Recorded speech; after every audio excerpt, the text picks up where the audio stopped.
नमस्कार दोस्तों, मेरा नाम है प्रदीप चौहान। बात समझनी है तो पूरी सुननी होगी। दोस्तों, रेवंत रेड्डी और प्रियंका गांधी की ये तस्वीर कहानी बयां कर रही है कि कांग्रेस के अंदर दक्षिण भारत को लेकर क्या माहौल है। राहुल गांधी का ये ट्वीट बता रहा है कि तेलंगाना में रेवंत रेड्डी ने वो काम कर दिया जो कांग्रेस के लिए बेहद बेहद बेहद जरूरी था। दरअसल तेलंगाना में पंचायत और निकाय चुनाव खत्म हुए हैं और वहां पर कांग्रेस ने एक तरफा जीत दर्ज की है। बीजेपी तो कहीं गिनती में नहीं, दूसरे नंबर पे कहीं पीछे बीआरएस है। एक तरफा जीत कांग्रेस ने तेलंगाना चुनाव में, पंचायत चुनाव, लोकल बॉडी चुनाव में हासिल की है। कुछ दिन पहले केरल में भी कुछ इसी तरह के नतीजे कांग्रेस के लिए आए थे। लेकिन ये कांग्रेस के लिए अच्छी खबर है तो बीजेपी के लिए बड़ी बुरी खबर है, क्योंकि दक्षिण में बीजेपी के लिए कंप्लीटली पूरी तरह से दरवाजे बंद होने की आहट दिखने लगी है, संकेत मिलने लगे हैं। अभी इस साल दक्षिण के 3 राज्य केरल, तमिलनाडु और पुडुचेरी में चुनाव होने हैं। केरल में कांग्रेस की जीत तय मानी जा रही है।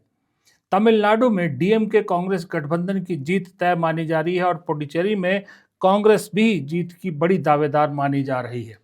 अगर ये जो पंचायत चुनाव और इनका जो एक संकेत मिला है, ये इन विधानसभा चुनाव में भी सही साबित होते हैं, तो फिर दक्षिण भारत में कांग्रेस की रिवाइवल स्टोरी शुरू हो जाएगी और बीजेपी की डिक्लाइन स्टोरी की शुरुआत होगी।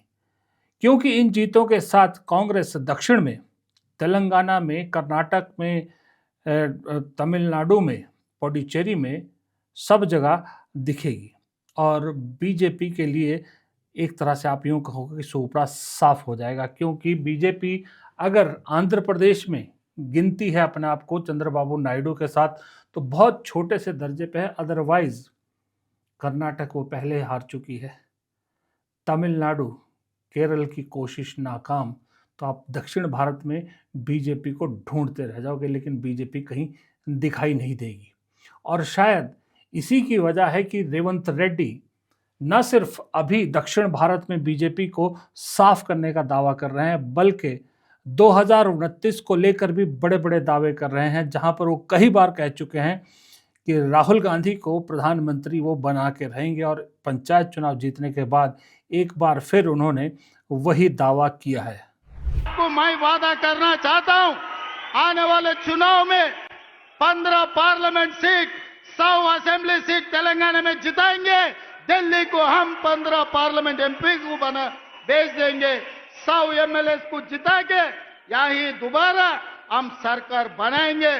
आपके जिम्मेदारी सोनिया जी को, राहुल गांधी जी को, प्रियंका जी को, केसी वेणुगोपाल जी को आप यहां पर लेकर आना। सरकार जिताने का जिम्मेदारी हमारे भाइयों का। हमारा 100 एमएलए से एक भी कम पड़ा मुझे पूछना, 100 से एक भी कम नहीं होने दूंगा, ये मेरा वादा है। पिछले बार मैं वादा किया, वरन रंगारेड्डी जिले में राजीव गांधी चौरस्ता में आपको वादा किया था सरकार बनाने का। सितंबर 17, 2023 उस दिन सोनिया जी को, आपको, हमारे कार्यकर्ता, हमारे भाई लोग आपको वादा किया 2023 दिसंबर में कांग्रेस सरकार बनाने का। आज 3 साल पहले हम लोग आपको वादा कर रहे हैं, हमारे वादा को सोनिया जी को पहुंचा दो। आने वाले चुनाव में 100 एमएलए को जिताएंगे, सरकार बनाएंगे। 15 पार्लियामेंट मेंबर्स को हम दिल्ली भेज देंगे। आप दिल्ली में सरकार बनाओ, हमारे तरफ से हम लोग मेहनत करेंगे। ये हमारे वादा है। सही है ना? तैयार है? मुझे ऐसा लगता है कि देखिए, दक्षिण भारत में इस वक्त कांग्रेस की अगर आप पूरी पार्टी की बात करो तो स्ट्रेटेजिस्ट या फिर जो बीजेपी को हराना जानते हैं, ऐसे चेहरे दक्षिण में ही कांग्रेस के पास है। एक रेवंत रेड्डी है और दूसरे डीके शिव कुमार है। डीके शिव कुमार भी कांग्रेस के एसेट हैं और रेवंत रेड्डी को राहुल गांधी ने एसेट के रूप में बदला है, जबकि ये बेसिकली कांग्रेसी नहीं है। लेकिन जिस तरह से सत्ता में आते ही रेवंत रेड्डी ने पूरा कायाकल्प किया है वहाँ पर, और बीआरएस जैसी पार्टी को बहुत छोटा सा बना दिया है। ज़्यादातर पार्टी के नेता कांग्रेस में शामिल हो चुके हैं। ये अपने आप में एक तरह से कांग्रेस की रिवाइवल कहानी की शुरुआत होती है। अगर केरल में कांग्रेस जीतती है, पुडुचेरी में जीतती है, तमिलनाडु में गठबंधन में जीतती है, तेलंगाना में सरकार है, कर्नाटक में सरकार है, तो बचता क्या है? बचता है सिर्फ आंध्र प्रदेश। और मैं ये बात पहले भी शायद कई बार बोल चुका हूँ कि आंध्र प्रदेश में इस वक्त जगन मोहन रेड्डी कोई बहुत अच्छी पोजीशन में नहीं है, और वाई.एस. शर्मिला उनकी बहन और कांग्रेस की जो प्रदेश अध्यक्ष हैं, वो बहुत उम्दा काम कर रही हैं। राहुल गांधी को उन पर पूरा भरोसा है। लगातार वो कांग्रेस को घर घर पहुंचाने की कोशिश कर रही हैं। तो अगले चुनाव जो होने हैं वहाँ पर शायद 2029 में ही वहाँ पर विधानसभा चुनाव होने, तो कोई हैरानी नहीं है कि वहाँ पर कांग्रेस सत्ता में वापसी कर ले, क्योंकि चंद्रबाबू नायडू और कांग्रेस का ही मुकाबला होने वाला है। बीजेपी तो वहाँ वैसे भी चंद्रबाबू नायडू की एक छोटी सहयोगी के रूप में है।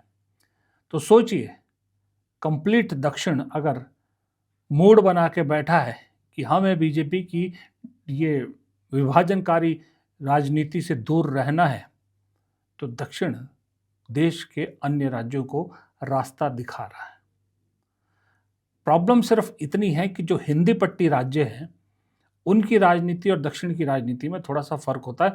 कांग्रेस को हिंदी पट्टी राज्यों को अलग नज़रिए से देखना होगा, अलग तरह से देखना होगा। और अगले साल पंजाब में चुनाव होने हैं। अगर पंजाब में कांग्रेस जीतती है तो फिर उत्तर भारत से भी बीजेपी के डिक्लाइन की कहानी शुरू हो जाती है, क्योंकि जम्मू कश्मीर में वैसे ही नॉन बीजेपी सरकार है, पंजाब में नॉन बीजेपी सरकार, हिमाचल में नॉन बीजेपी सरकार।